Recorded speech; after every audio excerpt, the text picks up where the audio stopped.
What happens when the path you thought you were on suddenly disappears? I felt like I was doing everything right, but it still left me feeling empty. Suddenly, your inbox goes to zero. Here's the new organization, and clearly my name wasn't in it. I had no plan B. I said to myself, what am I doing? Why am I putting myself through this? So I think I waited many minutes before pressing the post button for that one. And then when I finally did it, I was like, oh my gosh, I can't believe I did that. What have I done? I mean, until today, I still don't know if I made the right decision. A few months later, I would have kind of like a little breakdown and go through the proper grief of losing this corporate identity. Now I call it a career quake. But what does that really mean?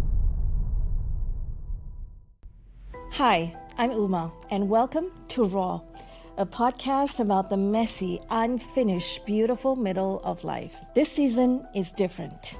More personal, more intimate, like a voice note from a friend. We'll explore career, identity, desire, and reinvention. The things that you didn't even know needed a voice. If this resonates, please follow and subscribe on Spotify, YouTube, and Instagram. It's Raw with Uma on every platform. Leave a rating to help keep the podcast free, and if you can, share it with just one other person today. And if you've got a question or story you'd like me to unpack, drop it in the YouTube comments. It might just show up in a future episode. So, are you ready? Let's get raw.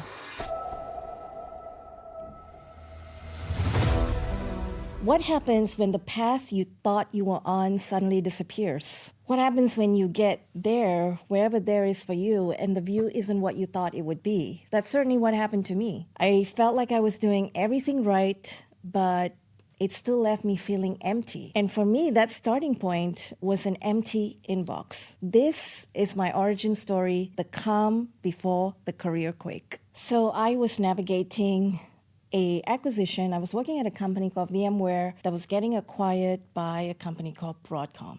And I was one of the vice presidents in the company. I had a very large team. Everyone was nervous. And I had watched my previous boss in another company navigate an acquisition. And he had the next job lined up and he took a payout. And so I remember watching that going, one day it'll be good to be in that position. So there I was in that position. And I was offered to take 1/3 of my role, which I declined, and I took a payout. Now, leading up to that day, which was everything that I expected it to be, because I had lined up the next job, actually, everything seemed kind of normal outside of just helping the teams through it. But my own personal experience was just thinking that, okay, I'm going to come to this timeline, which is end of December. I'm going to get the payout. I'm going to sign the papers. And then voila, I am going to start a new role next, which had been months into discussion with this other company. So I thought, okay, yeah, this is the thing that you should do once you go through the exit of a company. Just have that next job ready. And that's what I had prepared for. Suddenly, like your inbox goes empty the day after the announcement that, here's the new organization. And clearly my name wasn't in it.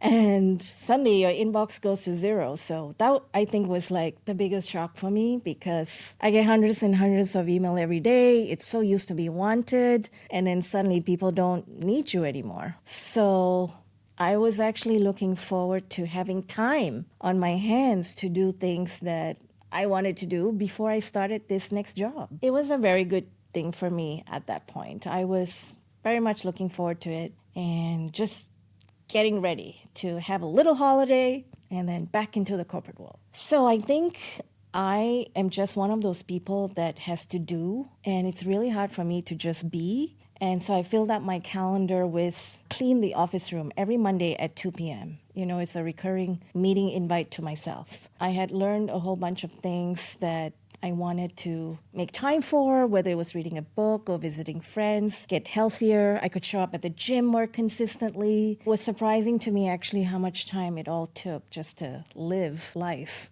in a really healthy way and do all the things that I wanted to do. I think I was repeating the steps of what I saw others do because I didn't know otherwise. It was kind of like the first big acquisition for me as a senior executive. All of the other times I was just one of many. And the thing about senior executives is that you get treated differently, you have a different package, and so financially, it just all makes sense. And so I met with a lot of people and took advice from them, having seen them go through that. So it was kind of like the thing to do.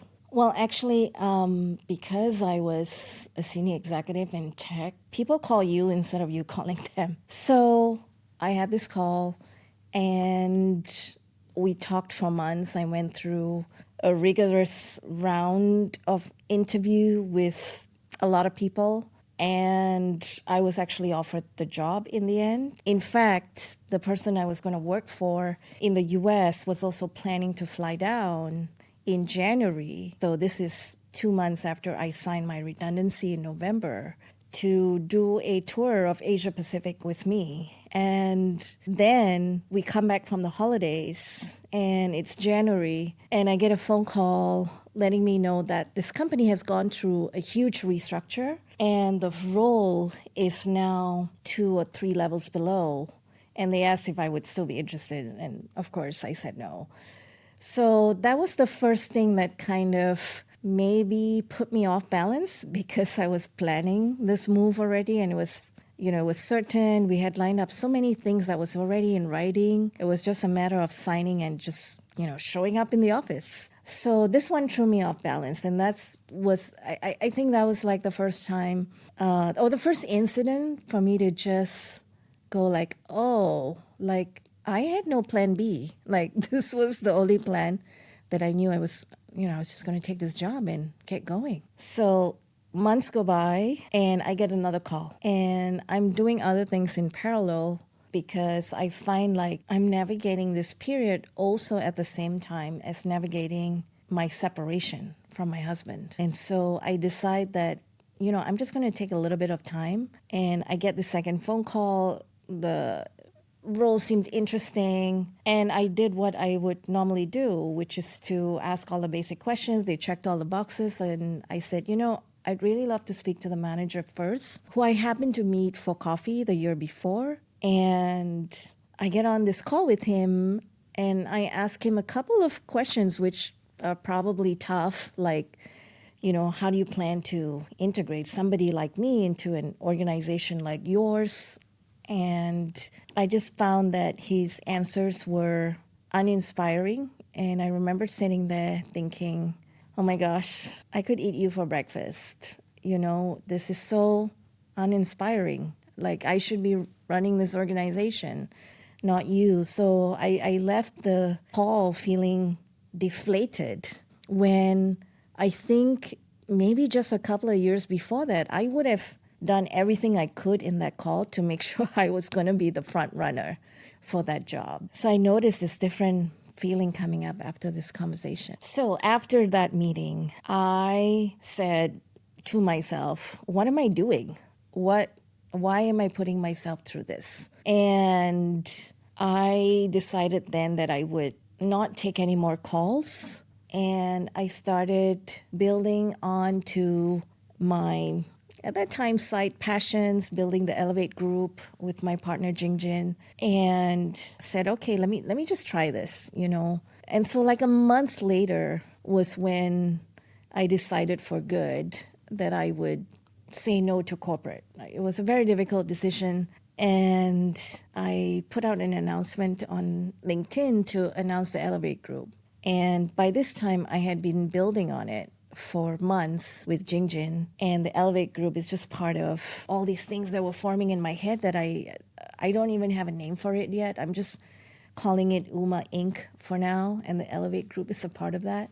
And I put it out on LinkedIn, and the thing about putting it out on LinkedIn, which is probably one of the most difficult things I have ever done, is because I have such a huge network. People know me in tech. And so putting that announcement out is not announcing the Elevate group. It's actually announcing, please don't call me anymore for tech jobs. So I think I waited many, many minutes before pressing the post button for that one. And then when I finally did it, I was like, oh my gosh, I can't believe I did that. What have I done? So those were the early moments in those first few months of just formulating my thoughts and trying to see like, okay, this is it. I've like said to the world now, well, the world according to LinkedIn, that I'm going to go off on my own. I'm going to try this thing. Please don't call me anymore for corporate roles, which I never thought I would do. Yeah, I think the conversations that was uninspiring was maybe, I'd like to think that the universe was sending me a message to just say like, hey, I'm trying to like nudge you along to a different way. I mean, until today, I still don't know if I made the right decision. Time will tell. I guess my partner Jingjin was like, when are we announcing the Elevate group? So that was part of the pressure of, okay, I guess I got to say this now. And I thought I would say it after I had joined the other company. To just say like, hey, by the way, I'm also on the side of having a corporate job. Now to just announce the venture. I think it's very odd not to announce a corporate role. So it's the first time I've had to do that. So there was this pressure that, okay, we got to get going already and just announce this thing. And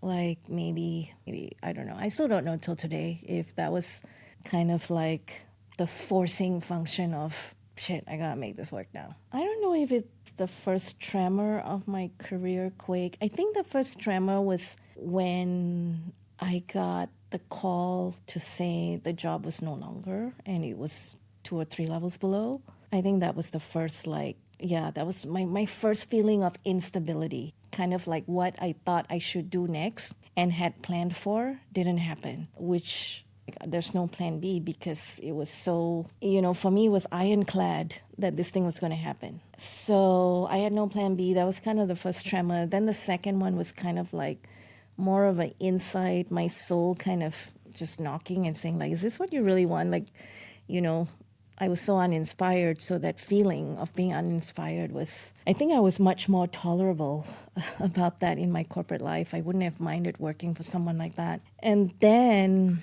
the Elevate group announcement probably was another tremor. And I would say now that the Careerquake tremors happened for months. In fact, the fact that I didn't stop to be and I was just doing was the reason that a few months later I would have kind of like a little breakdown and go through the proper grief of losing this corporate identity, which I think I felt like the Elevate group announcement was kind of like a plug, plugging the hole. And I didn't even know like there was a hole. Well, with everything that I'm doing right now, I don't know if I feel more stable. Certainly not at the time of the month where I have to pay all my bills and I don't have a paycheck coming in. That's when I get really, really nervous. It happens once a month and I've come into a rhythm now where I know that I'm going to feel it. I'm going to ask myself all kinds of questions. I'm going to even consider if I should go back to corporate. So I think entrepreneurship is amazing. I think a lot of people say that you should pursue your passion, and the people who say that are the people with money. I will now attest to that fact absolutely.